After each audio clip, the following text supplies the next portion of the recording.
They say revenge is best served cold, but that day it came warm from the oven, layered in fudge and quiet fury.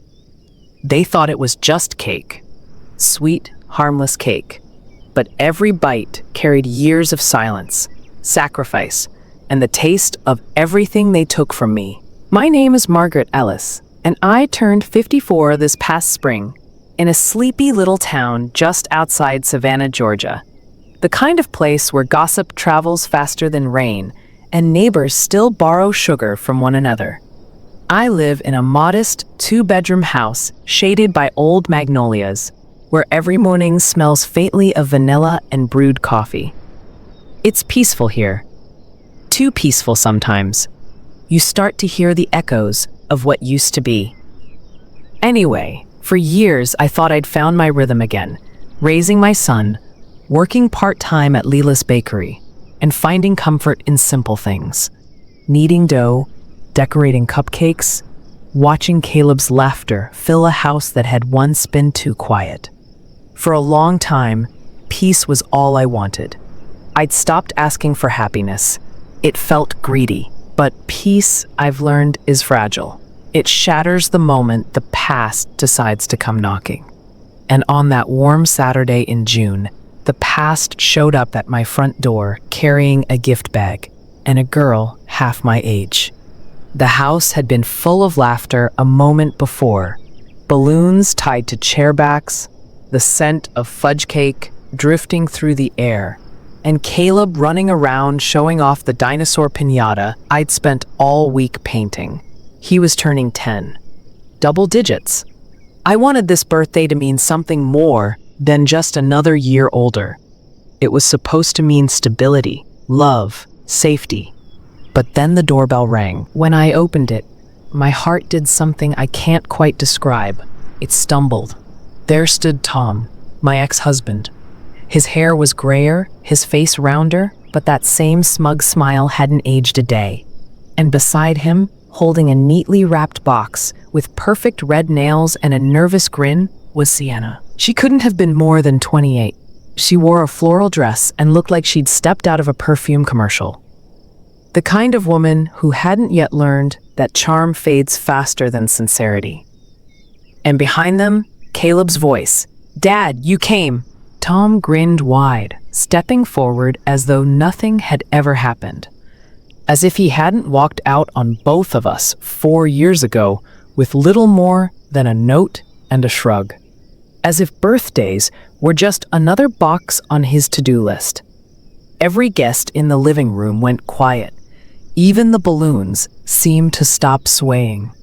I felt every pair of eyes on me, waiting to see how I'd react, waiting to see if I'd break. But Southern women, we don't break. Not in public. We smile, we straighten our backs, and we serve the tea a little colder than usual. "Tom," I said, my voice steady as sugar syrup, "didn't expect you." He chuckled. "Didn't want to miss the big day. And this is Sienna. She's been dying to meet Caleb." Sienna extended her hand. Her bracelet jingled like nervous bells. "So nice to meet you, Mrs. Ellis," she said softly. I looked her straight in the eye, smiled, and said, "It's Miss Ellis now, but the pleasure's all mine." Then I turned to Caleb, who was beaming from ear to ear. "Honey, why don't you show your dad the backyard decorations?" The two of them ran off, and suddenly it was just me and Sienna standing in the doorway. The laughter outside sounded distant, like something happening in another life. She glanced around awkwardly. "You have a lovely home." "Thank you," I said, keeping my tone light. "It's small, but it holds peace, and peace doesn't come easy, you know?"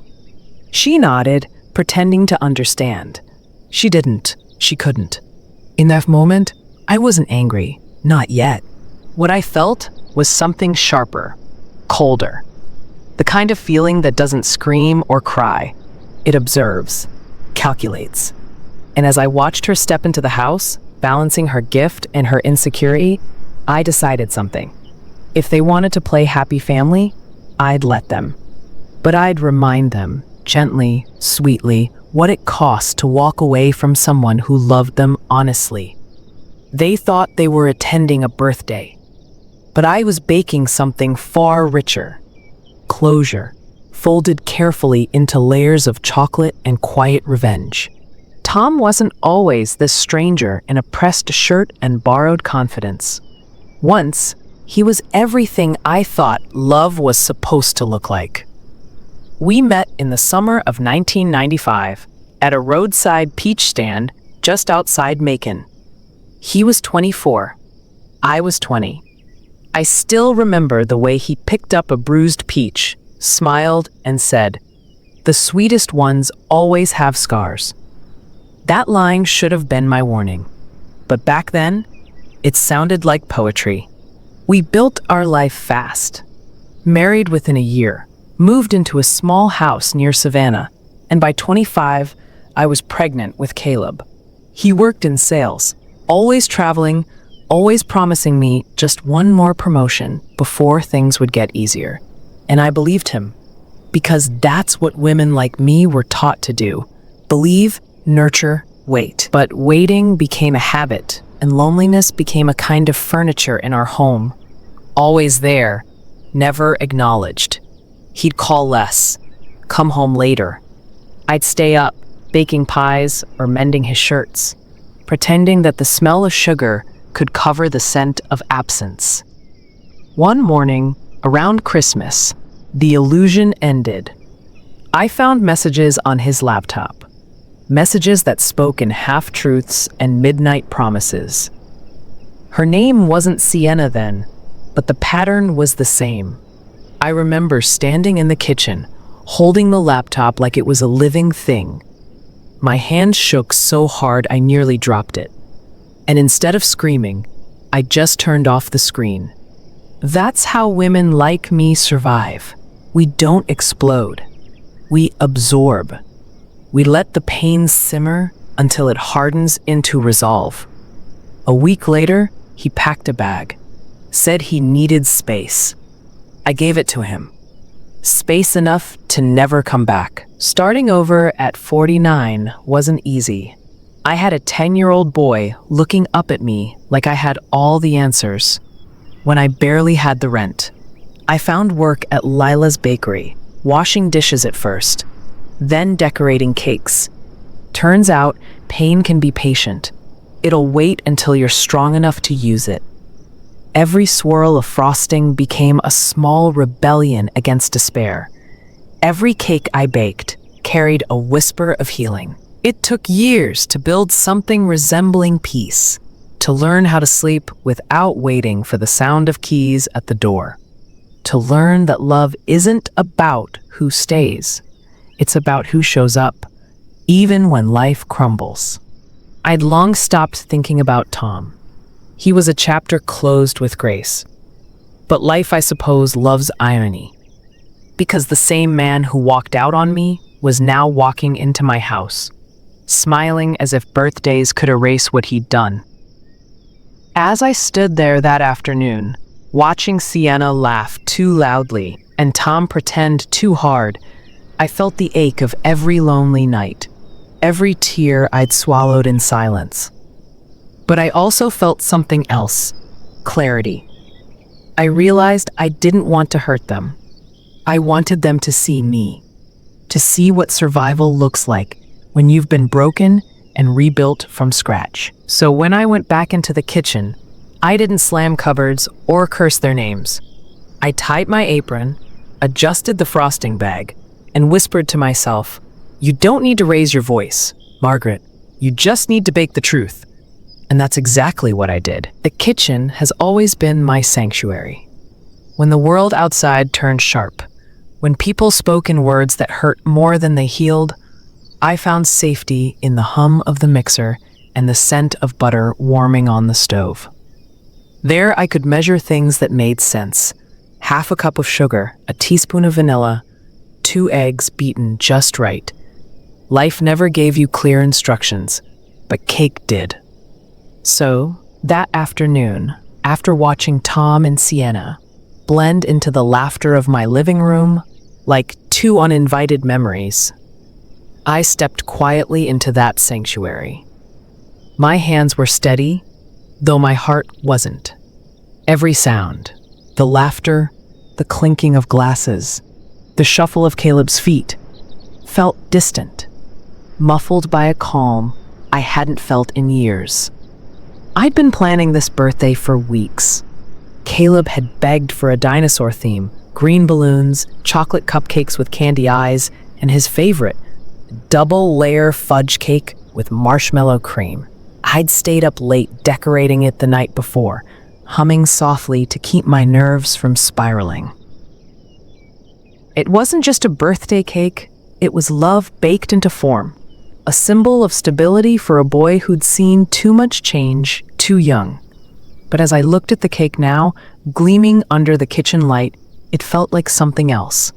It felt like an opportunity.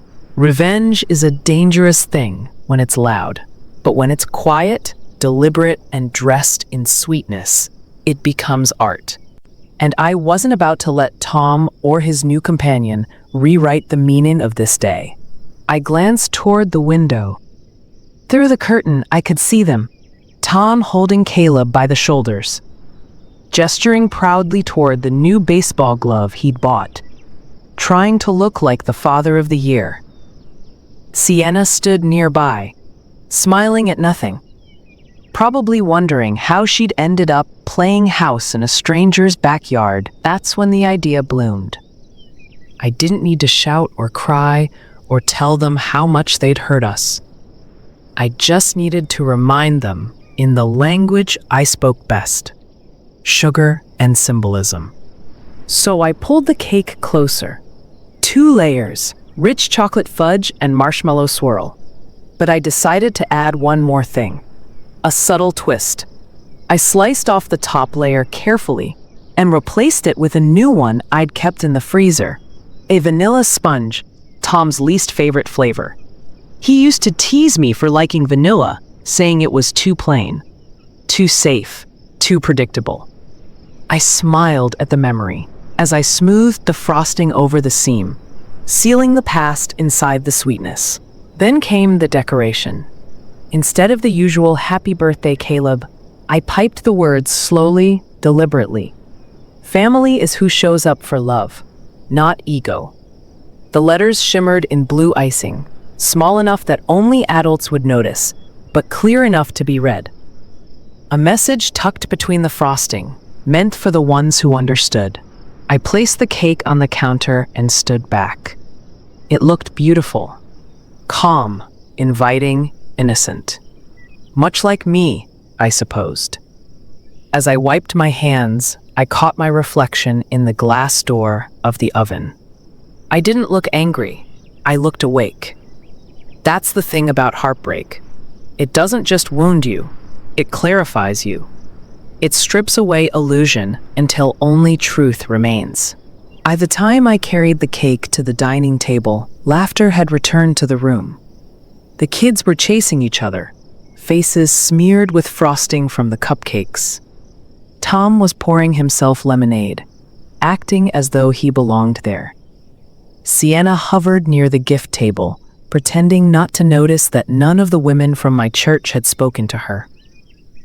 "Cake time," I announced, my voice bright, almost musical. Everyone gathered around. Caleb's face lit up when he saw the cake. "Mom, it's perfect," he said, clapping his hands.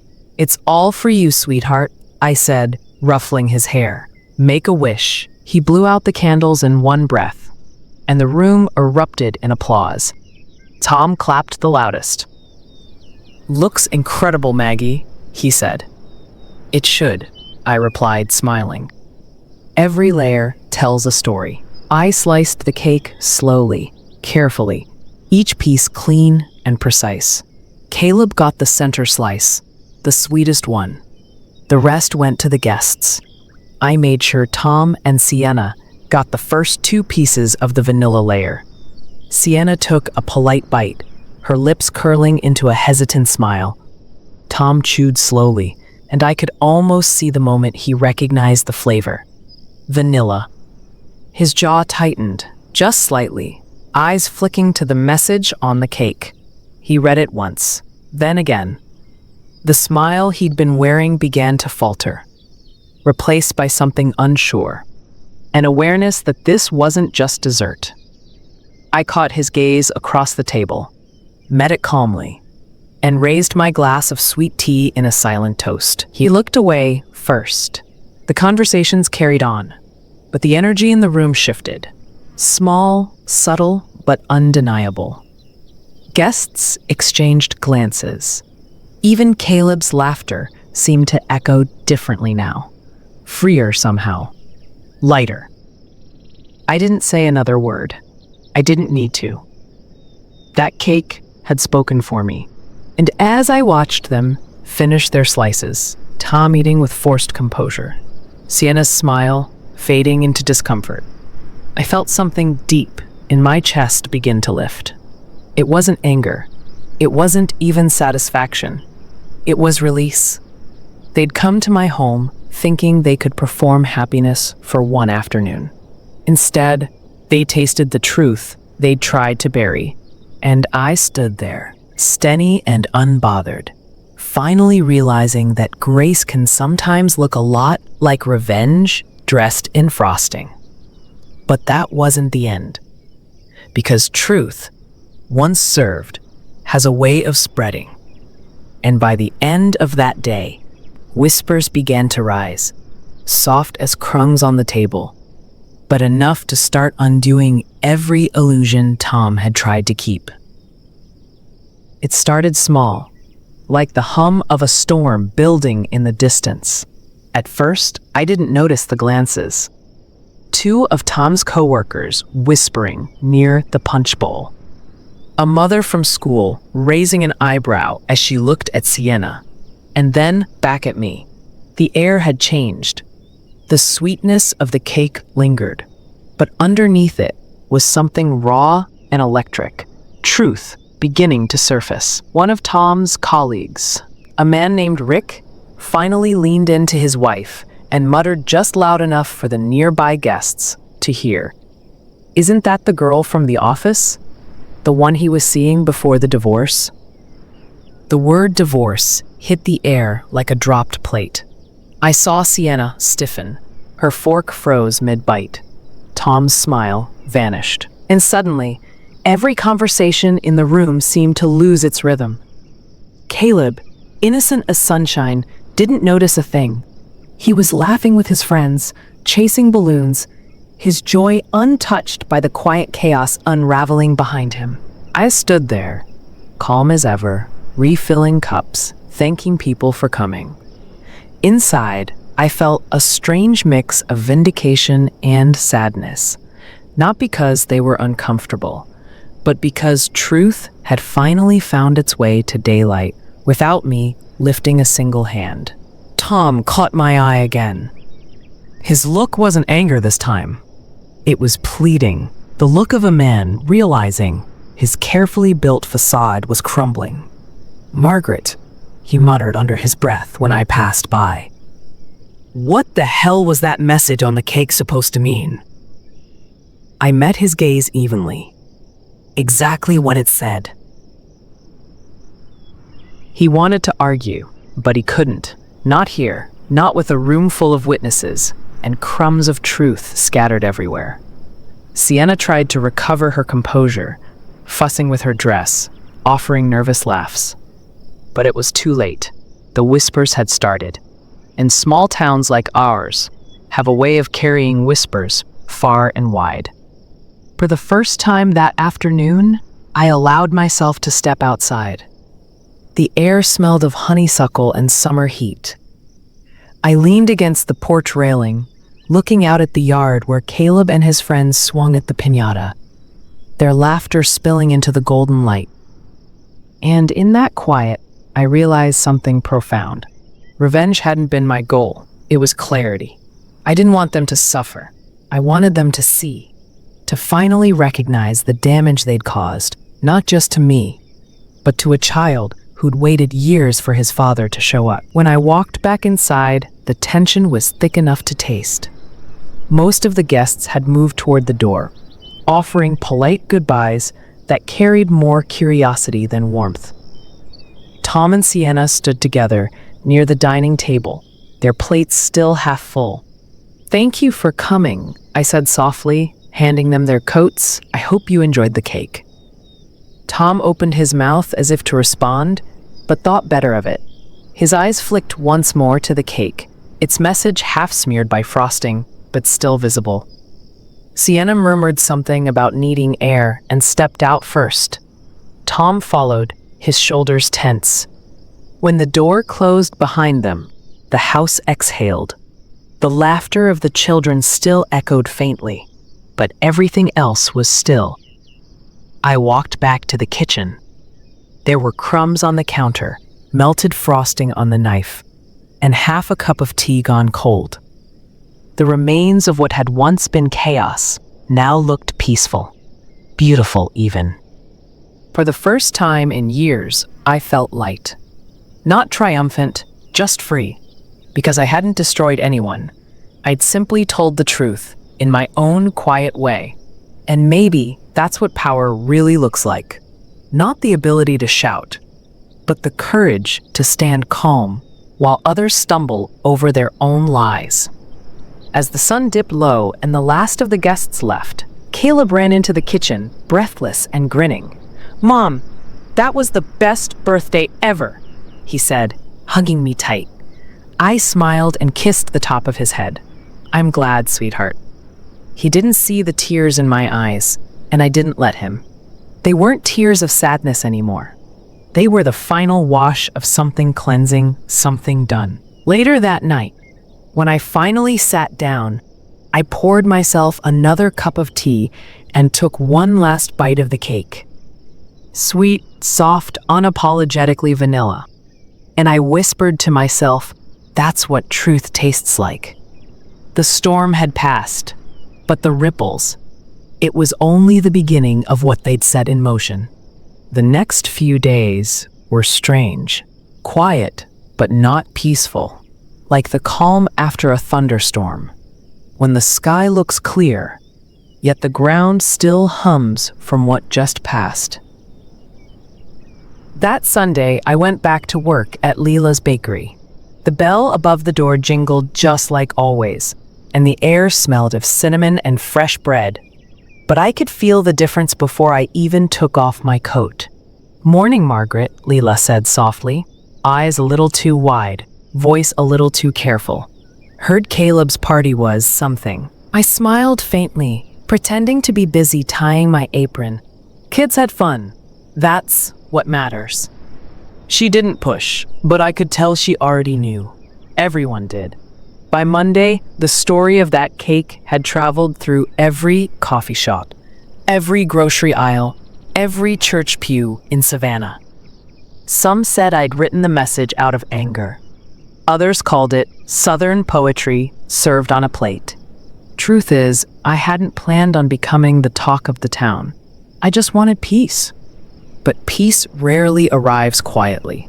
It makes an entrance. That evening, when I came home, my neighbor, Mrs. O'Donnell, was pruning her rose bushes.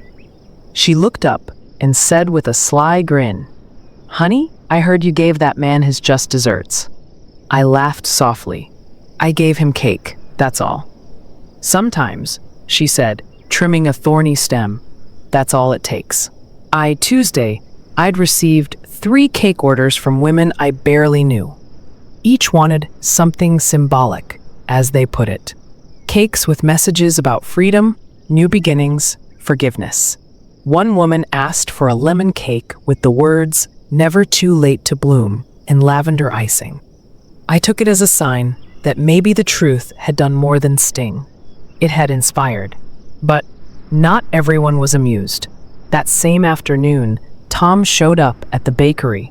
He didn't come inside. He just stood across the street, staring through the glass window. His posture was tense, defensive. He looked smaller than I remembered, as though his pride had started to collapse under its own weight. I kept frosting cupcakes, pretending not to see him, but I felt his presence like a shadow, stretching long across my day. After a minute, he turned. Later that night, I found a text on my phone. "Tom, we need to talk. You went too far." I didn't reply, because I knew what he meant by too far. He meant you embarrassed me. He meant you showed the world who I really am. What he didn't realize was that I hadn't done anything new. I'd just stopped hiding what was already true. Still, the whispers kept circling. People began asking questions. Some remembered seeing Sienna and Tom together months before the divorce. Others recalled the awkward silence during company dinners. Little truths stitched together into something undeniable. By the end of the week, word had reached Tom's office. His manager called him in, not to scold, but to clarify timelines. Professional image matters in small towns. Affairs aren't just personal, they're social currency. And just like that, the man who once thought he could control every narrative was losing the one that mattered most, his reputation. I should have felt vindicated. Maybe a small part of me did. But mostly, I felt done. The kind of done that doesn't need to prove anything anymore. That Friday, as I was closing the bakery, a familiar voice broke the hum of the dishwasher. "Still working late, huh?" I turned.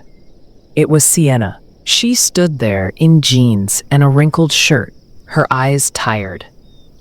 Gone was the confident young woman who'd walked into my home wearing perfume and a borrowed smile.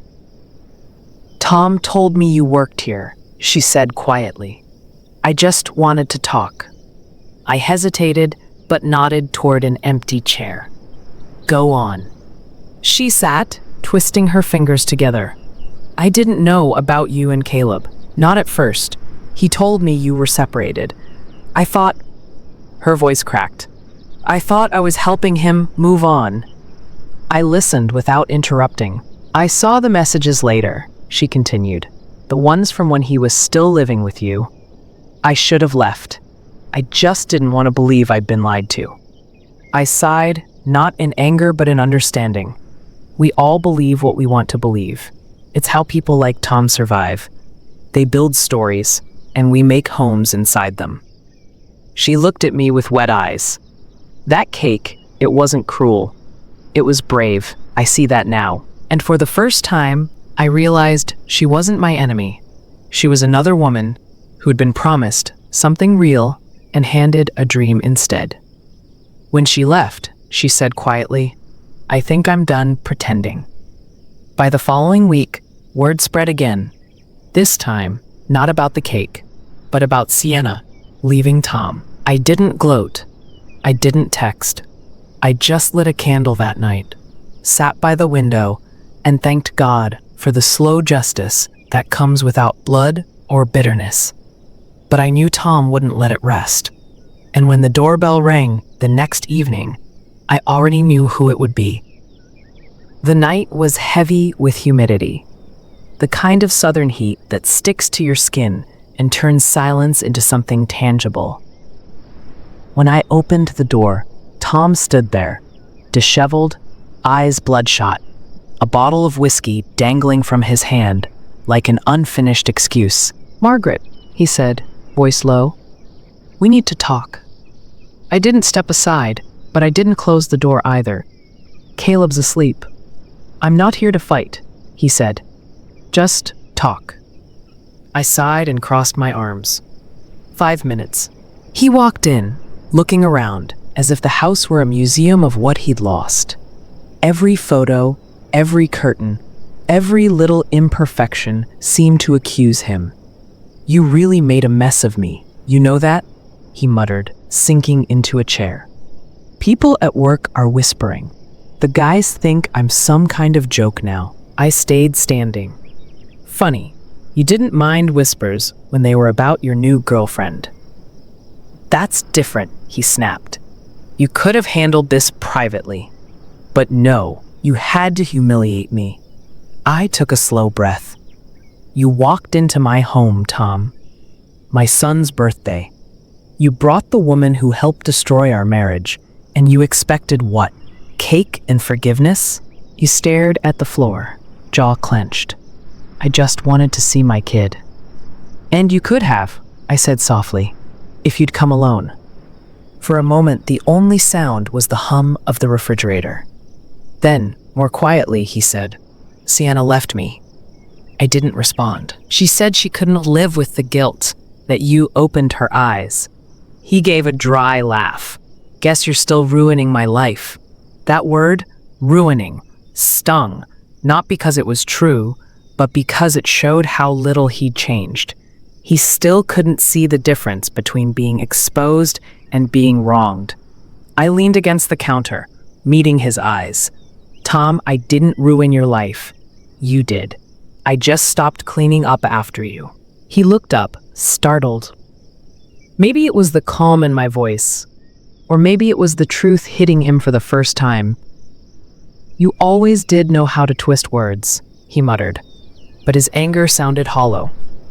I walked to the window, watching the streetlights shimmer through the trees. Do you know why I wrote that message on the cake? He didn't answer, because I wanted Caleb to see it, to remember it.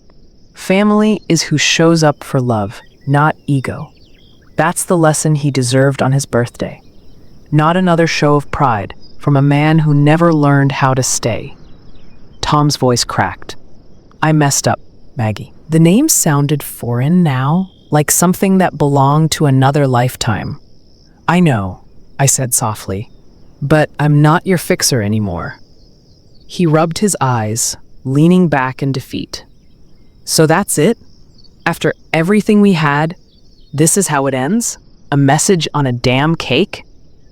I turned toward him, my voice quiet but firm. No, Tom. It ended the day you stopped showing up. The cake was just me saying goodbye properly. He stood slowly, the bottle still dangling from his hand.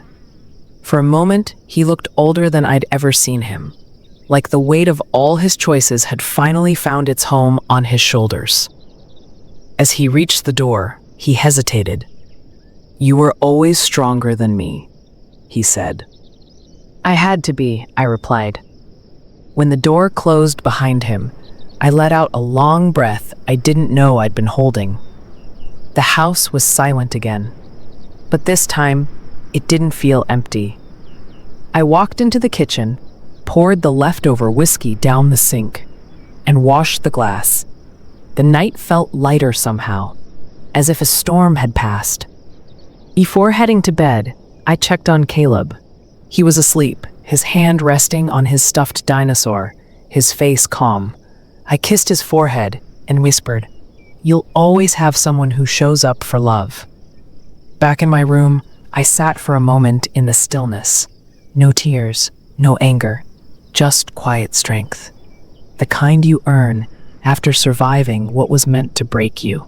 And that's when I realized revenge hadn't been my story after all. Reclamation was. What came next wasn't about him anymore. It was about the woman I'd become because of him.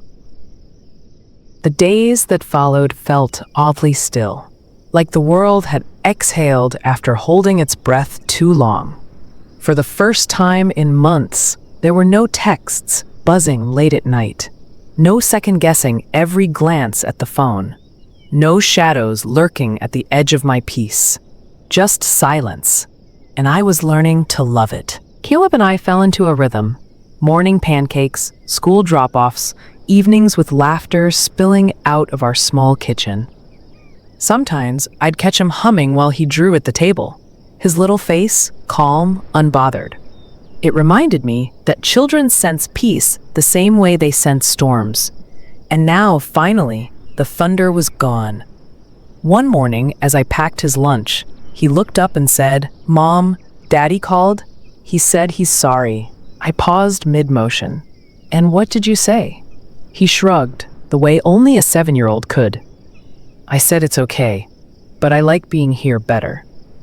That tiny sentence, simple, unguarded, melted me, because in it, I heard what every mother hopes for after heartbreak. Proof that the damage hadn't reached her child's heart. That afternoon, I sat by the window with a cup of coffee, watching the sunlight dapple through the curtains. My phone was full of unread messages, old friends, curious neighbors, even a local paper wanting to feature the story of the cake that spoke the truth. I deleted them all, because somewhere along the way, the story had stopped being about revenge or even justice. It had become about rediscovering my own rhythm, the quiet pulse of a woman who had forgotten what her own heartbeat sounded like. But healing, I learned, isn't a straight line. It's a slow, looping waltz between remembering and letting go. One evening, I found myself scrolling through old photos, vacations, anniversaries, birthdays before everything fell apart. I almost closed the album, but something made me stop. In one picture, Tom and I were at the beach, holding Caleb between us.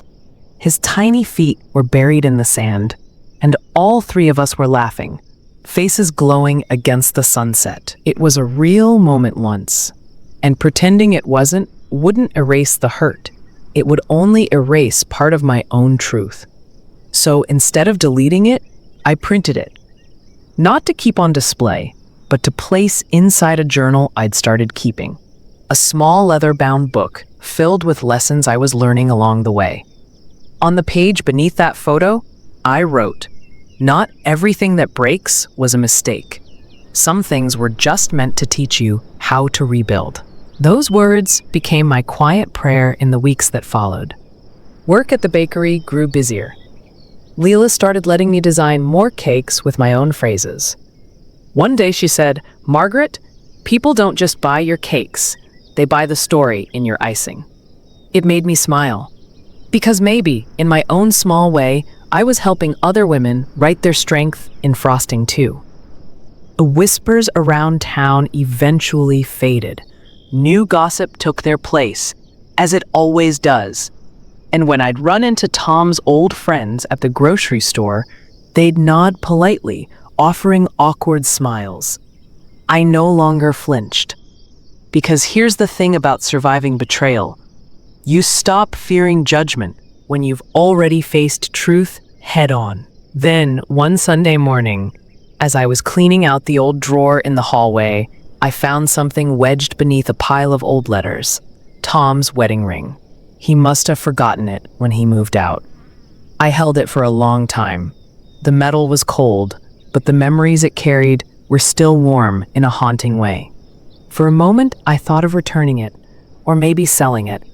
But instead, I walked to the backyard, dug a small hole beneath the oak tree, and buried it there. Deep enough that I wouldn't see it again, but shallow enough that it still belonged to my story. Because forgiveness isn't erasing, it's releasing. As I covered the earth with my hands, a breeze swept through the branches above, scattering a few golden leaves over the spot. It felt symbolic, like the world itself was whispering, "It's done." When I went inside, I felt lighter than I had in years.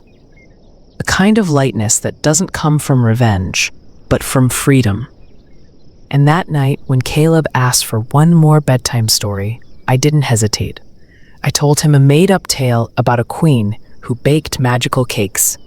Not for revenge, but to help people remember who they really were. "Did she ever stop baking?" he asked, half asleep. I smiled and brushed his hair back. "Never," I said, because love, once it learns to heal, never runs out of recipes. A year later, I was standing in the same kitchen.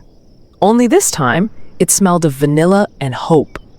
The bakery had grown. People now called me the cake lady with the stories. Couples came for wedding cakes, mothers came for birthday ones, and every single person wanted a message. A few words that meant something only to them. Sometimes I'd watch their faces light up when they read the icing and realized that the cake wasn't just dessert. It was a declaration. And in that, I found my purpose. Not revenge, not justification, but translation. Turning pain into something people could taste and smile about. That spring, I hosted my first baking workshop for women in town. We called it Sweet Truths. The goal was simple: to teach the art of storytelling through baking. But it became something deeper. Each woman brought her own story: a heartbreak, a disappointment, a loss. And as we whisked and mixed, the kitchen filled with laughter, tears, and something I hadn't expected: healing. During one session, a young mother confessed, "I haven't baked since my husband left. I used to love it, but now it just reminds me of him." I looked at her and said gently, "Then bake for yourself this time." That's how it starts. By the end of the class, she'd made a chocolate cake with the words "still rising" on top. She cried when she saw it. And I understood, because once upon a time, I'd done the same. That night, after everyone left, I sat alone in the quiet kitchen. The light from the oven cast soft shadows on the walls, and for a moment, I thought of everything that had led me here. The betrayal, the humiliation, the cake that started it all. And somehow, I didn't feel bitterness anymore, just gratitude, because the very thing that once broke me had become the thing that built me. Sometimes, life doesn't give you closure, it gives you creation. A few weeks later, I received a letter in the mail. No name on the front, just my address. Inside, a folded piece of paper with careful handwriting. "You are right. Family is who shows up for love, not ego. I'm trying to do better. Tom." I read it twice, maybe 3 times. Then I placed it in my journal, right beside that old beach photo. Because closure doesn't always need a reply. Sometimes, silence is the loudest answer you can give. As months passed, I watched Caleb grow into a boy full of light. He didn't ask about the past much anymore. But one night, while we were baking cookies, he said, "Mom, can we invite Daddy to my birthday this year?" My hands froze for a second. Then I smiled. "If you want to, sweetheart." And that's how it happened. The next birthday came, and for the first time since that chaotic day, Tom walked in, not with a girlfriend or excuses, but with a small wrapped box and quiet eyes. He hugged Caleb first, then turned to me. "Thank you for letting me come." I nodded. It's his day. When we cut the cake, I noticed him reading the icing words carefully. "Love stays kind when pride walks away." He didn't say anything, but the way he looked at me, soft, remorseful, was enough. Later, after the guests left, I stood by the window again. The same window I'd once stared through, after pouring whiskey down the drain. Only this time, the air didn't feel heavy. It felt alive, because I'd finally learned what freedom tastes like. It's not sweet or bitter. It's balanced, like a perfect slice of cake after too many tears. That night, I wrote the final entry in my journal. You don't need revenge to win. You just need to rebuild in peace so strong they can taste it. And as I closed the book, I knew this wasn't just the end of a story. It was the beginning of a woman who finally knew her worth. Because in the end, the cake wasn't a weapon. It was a mirror. And when I looked into it, I finally saw who I'd become. Not a victim, not a wife left behind, but a woman who learned that sometimes the sweetest victory is simply being whole again. And left